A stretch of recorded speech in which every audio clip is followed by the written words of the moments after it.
Good day mga kabombams Boplay. Today tuturo ko sa inyo kung paano nga ba tayo magsiset ng appointment online sa police clearance. So ito yung kailangan yung puntahan. Ito yung official website ng PNP. And here, bago tayo makapagsimula, tap lang natin dito yung begin. And ituturo ko din sa inyo kung paano nga ba kumuha ng no appointment or hindi na natin kailangan pumunta doon. So dito, piliin lang natin yung pinapahanap sa atin para ma-confirm na tayo ay human, okay? So, once na makita na natin lahat ng pinapahanap at tap na natin yung confirm, and here, makikita nyo yung mga agreement dito or yung terms and conditions, kailangan lahat ng box dito ay i-check nyo, okay? Kung masipag kayo, basahin nyo na din. Then, tap nyo lang yung next, then scroll nyo lang pataas pabalik dahil minsan meron dito mga kailangan natin i-check, okay? So, lahat yan i-check natin. Ayan, bago tayo makapag-proceed. And take note kung meron na kayo dating account dito sa police clearance nyo, mas better dahil kahit nakalimutan nyo yung password nyo, basta natatandaan nyo yung email nyo, pwede nyo naman i-reset. Okay? And yun yung gagawin natin today. Pero kung wala pa naman kayong account, ipapakita ko din sa inyo kung paano nga ba kayo makakapag-register dito. Same procedure lang din naman, okay? So, once na matap na natin lahat dito, pati itong validity of clearance, 6 months po yung validity ng ating clearance na kukunin. Dahil yun lang naman talaga yung validity period. So, ito yung mga ID na pwede natin gamitin, okay? So, once na mabasa nyo na lahat or na-check nyo na lahat, babagalan ko lang para makita nyo yung mga ID na pwede nyong pagpilian. Okay, so kung wala pa kayong ID na pwedeng gamitin, pwede rin naman school ID if ever na kailangan nyo talagang kumuha ng police clearance. So, tap na natin dito yung I agree para makapagsimula na tayo. So, kung wala ka pang account, ayan, gawa ka muna. Ito yung mga kailangan mong sagutan. Mga personal information lang yan, tapos kailangan mo ng active email.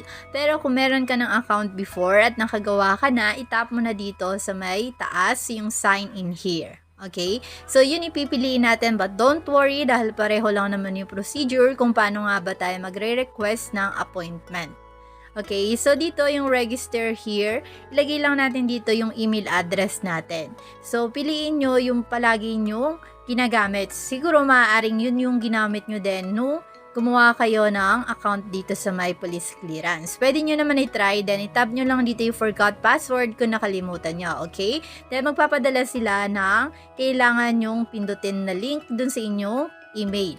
Okay, so lagyan nyo ulit dito yung email nyo, then tap nyo yung send password, reset link, okay? Then dun na kayo mag-monitor dun sa inyong email.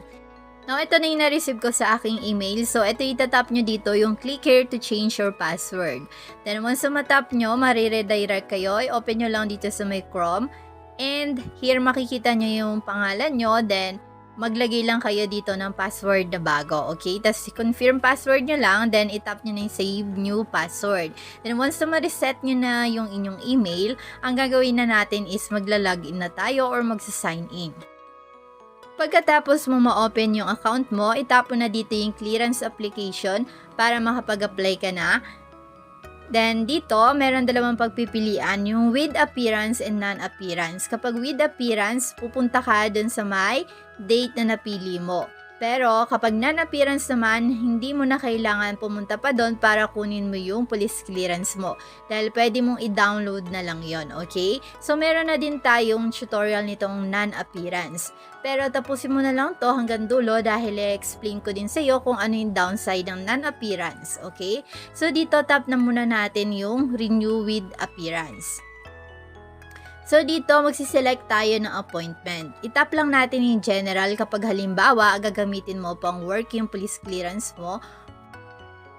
Now, dito, hanapin mo lang yung location nyo. And now, after natin mapili yung select police station and yung purpose natin, dito, hanapin na natin yung date kung saan available tayo and pupuntahan natin. For example, dito, ito yung mga available slots. So, meron tong AM and PM. Pipili ka lang kung hapon ba or umaga ka pupunta. Then, tap mo na dito yung next. And here, dito na tayo sa may payment option. So, ang pagpipilian lang dito yung Land Bank of the Philippines. Pero don't worry dahil sa may dulo, makikita nyo, pwede tayong gumamit ng GCash at iba pang payment option. So, ito yung explanation dito or reminders. Dito sa number 4, napakagandang notes nito. If ever na hindi ka makabisit dun sa napili mong appointment date, okay lang dahil pwede mo pa rin naman i-claim yung clearance mo within 15 days, okay? Pero kapag lumampas na ng 15 days, hindi mo na mababawi yung pera na pinangbayad mo. So, para makapag-set tayo ng appointment kasi dito, kailangan magbayad muna tayo, okay? So, proceed na tayo. Itaas lang natin, scroll lang natin pataas. And hanapin na natin tong save appointment dito sa may lower part. Once matap na natin yan, scroll ulit natin pataas. Kung naka-mobile kayo, swipe nyo lang or scroll nyo lang pa left side. Makikita nyo yung status nyo ay pending pa dahil hindi pa tayo nagbabayad. So, i-desktop site ko lang para makita nyo. Dito sa action button, kailangan lang natin i-tap dito, click here to pay for more payment option. And dito makikita nyo na hindi naman talaga necessary na land bank yung pipiliin natin. Pwede tayong gumamit ng ibang payment method katulad ng GCash, PayMaya at marami pang iba. So hintayin lang natin mag-load. Habang loading pa, huwag niyong kalimutan mag-like and subscribe for good luck. Thank you. And here, scroll lang natin yung ating transaction details pataas. And dito, under ng payment mode, meron dito arrow sa may land bank. So, kapag tinap natin yung land bank, dito nga ay makikita nyo na yung iba't ibang pagpipilian natin.